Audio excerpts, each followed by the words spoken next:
get done, you are going to need at least some Republicans to come over. Why not start with a one-year extension or potentially even a two-year extension?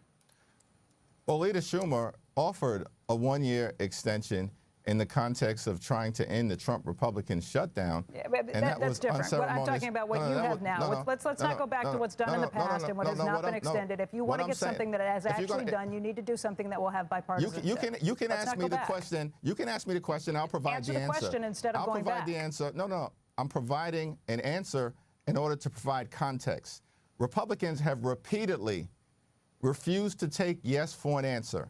It was a very reasonable multi-year extension that was offered. It was a one-year straight extension plus a multi-year process through a bipartisan commission to more permanently resolve the Affordable Care Act issue. So having that context is absolutely important, regardless of what you may think. It's important context to make me realize that I don't think you want to get a deal done. I think this is something where you'd like to see the rates go higher and allow the Republicans to hang themselves with that. Is that the answer? That's absolutely a ridiculous assertion. And really, shame on you. 3 years is not going to get passed, so what do you do? Shame on you for saying that. Because we're fighting. It's not a partisan issue for us.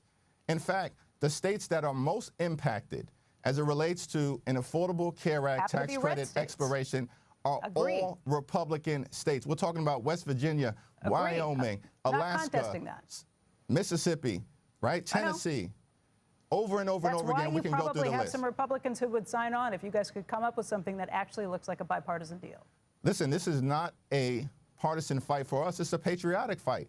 We're fighting for every constituent, even if Republicans aren't necessarily fighting for their own constituent. We want to find a bipartisan path forward. And that is what we've repeatedly indicated we want to do. Like, we want to sit down and have a reasonable discussion, find common ground to address this issue.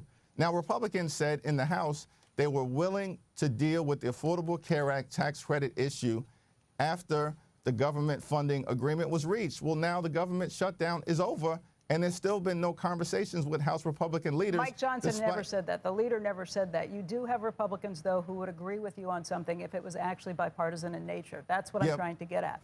Actually, Mike Johnson actually did say that there was always a plan to specifically deal with the expiration of the Affordable Care Act tax credits. In fact, he said that repeatedly. So I'm not sure what you're referencing. I think their plan is something that looks more like an HCA, which I'm guessing you would say is dead on arrival, too. If you wanted to set up these health care plans that are funded instead of going through the ACA, I'm assuming you would say that's dead on arrival, too, because there have been Republicans who've put that forward. Am I wrong in thinking you would not go along with that?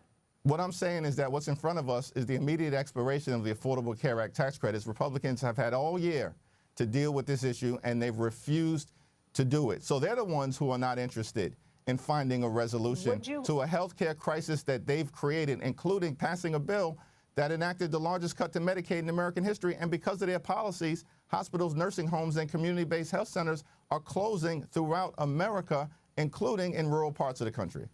Which is why it would be nice to see a one-year extension so that none of these things happen immediately and give you all time to actually try and work on bipartisan situations, rather than a 3-year extension that basically kicks it down until the next administration is here.